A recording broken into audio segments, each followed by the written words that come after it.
把油。好像有 VTEC 的感觉哦。对，下标很快。对对，再踩，哇，它的力。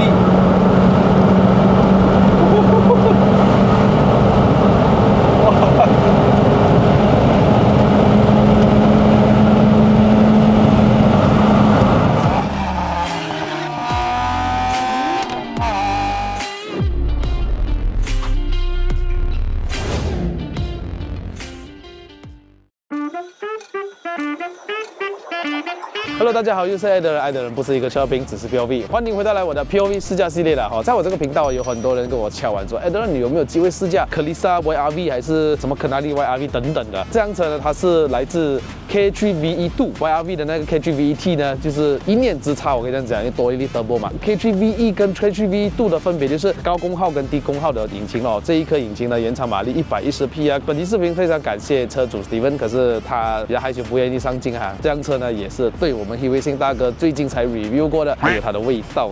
Perodua Kelisa 在马来西亚称霸这么多年哦，从2017年左右，我记得我卖了我人生中第一辆车，那时候价钱还要1万多块。2017年到今天2025年啊，那辆车还要卖着1万多块。你说这辆车厉不厉害，保不保值？它为什么这么保值呢？我们来看一下 Perodua Kelisa。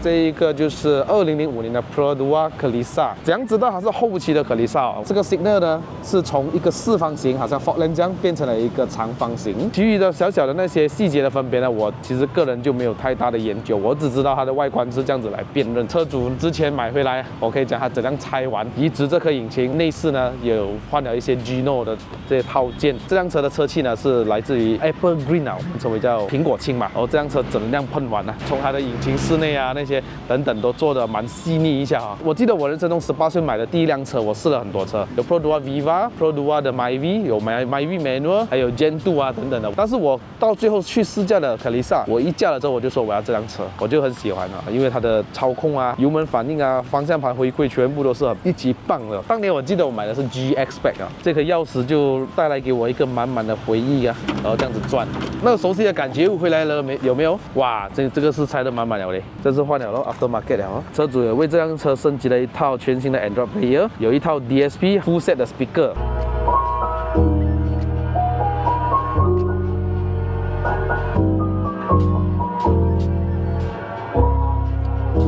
然后这个车尾箱哦，当年2个人驾嘞，放一个行李箱不是问题啦，因为我还年轻嘛那时候。基本上我也是很少载人呐，1-2个人这样子驾，带给我的乐趣是蛮有的哈。之前我的 GX 是没有的 ，High Spec 那个才有的，我记得。然后 High Spec 呢，就是 Side Mirror 可以用电动调节的，以前我的是手动的。避震器呢就换上了一套只能调高低的一套 Custom 的 Adjustable， 升级了一套15寸 TE37， 轮胎尺寸165 50R15寸，轮胎是用着 Yokohama Advanced Flavor 的轮胎，刹车卡钳换上了来自于1.3，之前的 Kelisa 1000cc 的很小力的哦，大概1根半手指的高度。后面的原装 Kelisa 是一个 drum 啊，所以它没有刹车盘，也是1.3，整套 half cut 来的，比较大力的原装的 bar， 所以当年的 Kelisa 原装呢都有 anti roll bar 的哦，所以它的操控也是为什么这么好其中一个原因啦。如果你仔细看哦，原装的可丽莎哦，它只有下面一个勾well的，但是上了这个 KGV 度之后，整个 subframe 下来完，所以看到有2个勾。如果是 lower 的话也不用紧，它中的是中这2个铁 well。可以看到这边写什么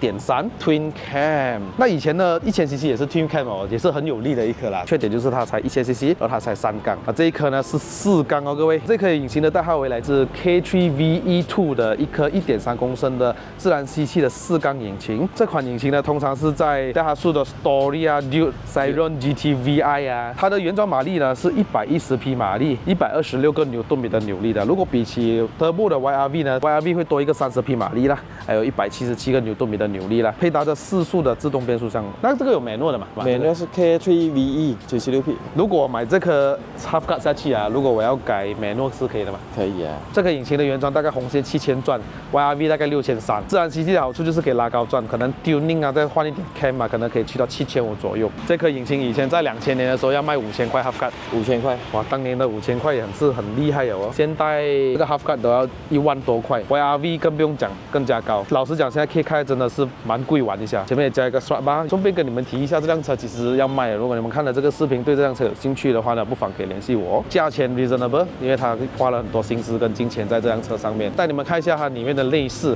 虽然这个我放了很多东西在里面哈，但是这一套内饰呢是来自于 Gino 的。这张座椅的 Half Cut 大概也要800块。开门之后啊，你看那个门把这边全部都要450块。这个边哦，它是戴哈苏 Mira 的，这个也多少钱了 ？Chrome 的哦。啊，这个忘记了，这个也要几百块的，我觉得。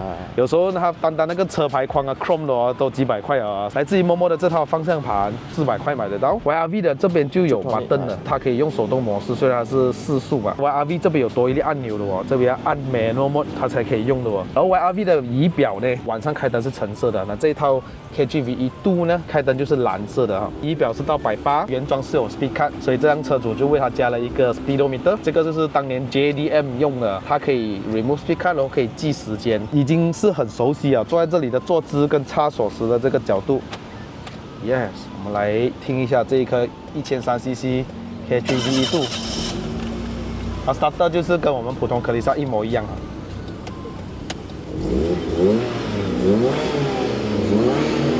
哦，这辆车它吊钢线哦，所以我的油门是不是很敏感，一踩一点点就了，而且是反应很快的。Dashboard 就很熟悉了吧？以前我放一盒 tissue box 在这里，这里有一个扶手箱，然后开 aircon， 这里拉。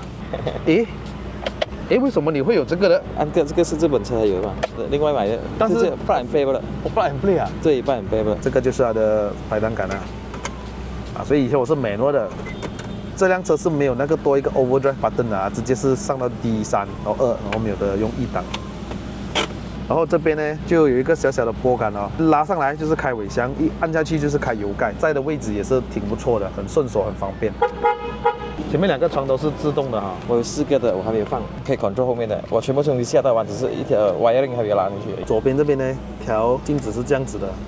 然后我的后面呢是这样子转的，这个就 motor 已经 ready 了，还没有拉 wiring。这个可丽莎 iSpec approve。哇，老实讲哦，以前我驾过可丽莎 Auto， 其实蛮好驾的耶。manual是肯定是更好驾了，它的那个低转的扭力啊，还有它的讲的是 5 speed 啊，然后 4 speed 呢，它就 ratio 比较长，可能对于那些加速来讲哦，还是真的是manual比较快的。啊，可是你如果日常生活驾它，其实的调教啊很顺的嘞。我们可以讲它是 Toyota 嘛，好不好？Toyota 集团的车，那它的调教呢都是很顺畅的，而且它的压箱的 response 其实也蛮快哦，很短的哈。你看啊，现在2档，然后要去3档了。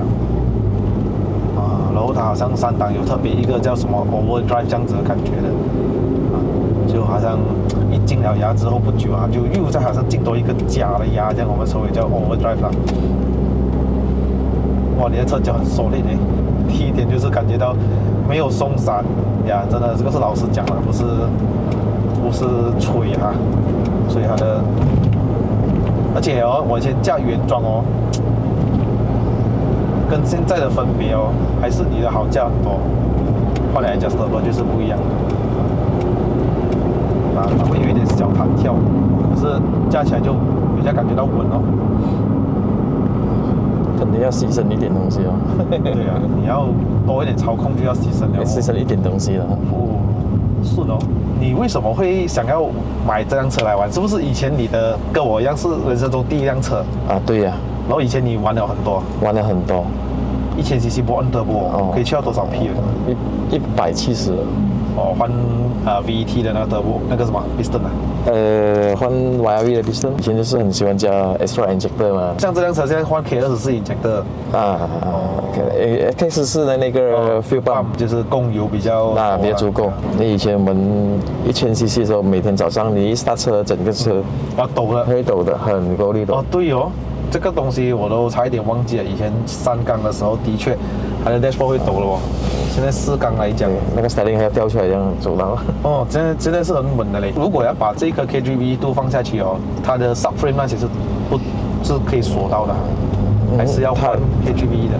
它整个底盘整个下到完， subframe 下得完，然后它的锁的位置是对到完的。对的完的。哇哦，这样这颗引擎就改不到下去再买笔改不到。啊。YRV 到时候我们下Toyota 3S Jack 的，确实啊，那个也是有力哦。那个他们的 horsepower 也是不高，1.5也是不高，100出罢了。他们通常拿去改 cam 嘛，对对改 cam 做 tuning 这样子改美诺。没了。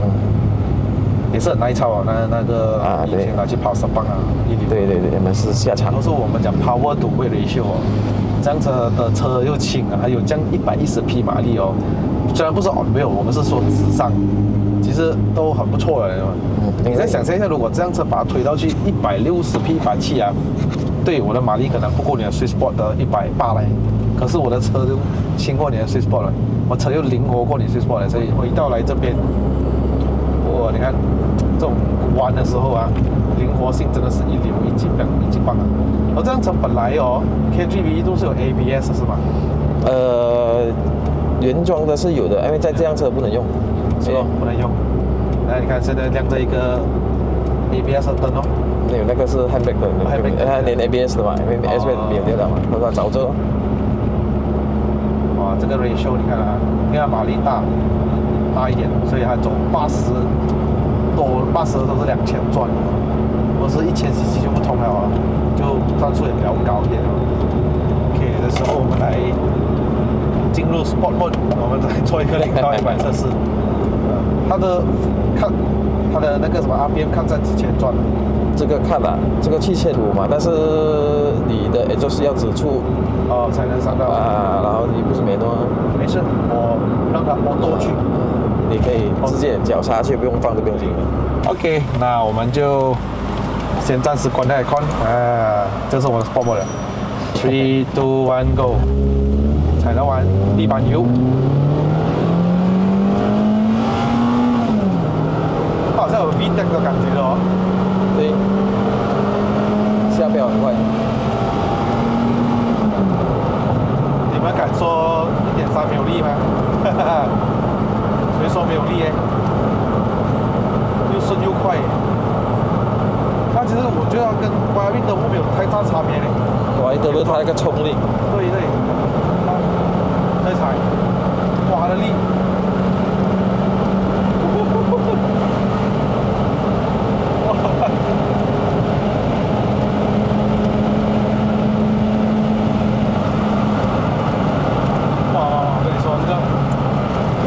以我以前加1000cc 的经验来讲，这个真的是有力。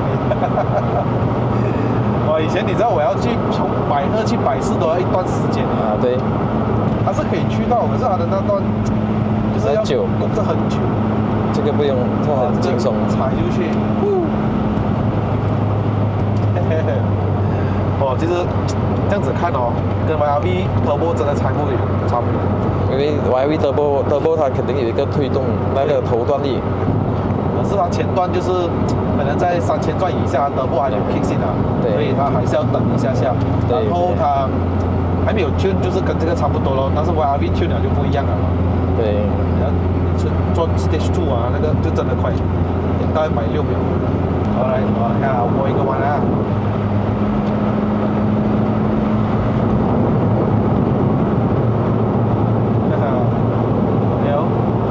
轻而易举，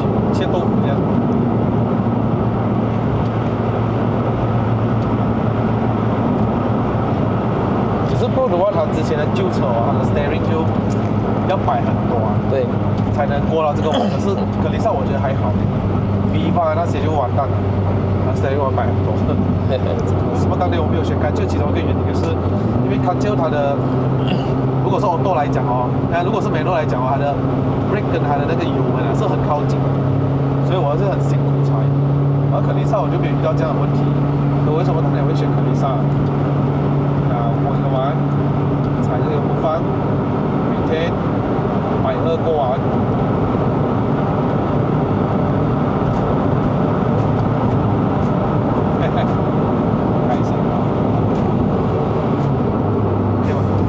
开心啊！对吧？开心啊！所以它的空间来讲是肯定比干旧大很多，然后 dashboard 其实也比干旧好看，然后它的原装的那里明的啊，也是我觉得好看。蓝色，可丽萨原装的是一个小小的，对对，啊，别名的小小的在左边。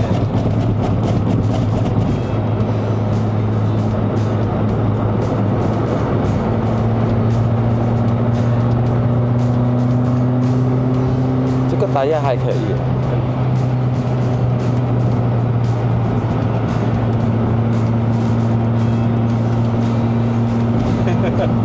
无法想象，如果跑卡拉啊，或者是跑那种岩顶啊，人家会很好奇，哇，这个可丽莎，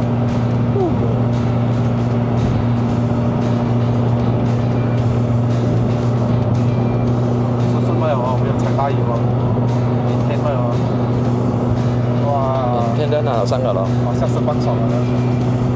是放你要漏地了，还要漏放地了。有一辆格丽莎还用 3SX 啊，A cam 也是下色放美诺，哇，那个好料，那个好料，这块。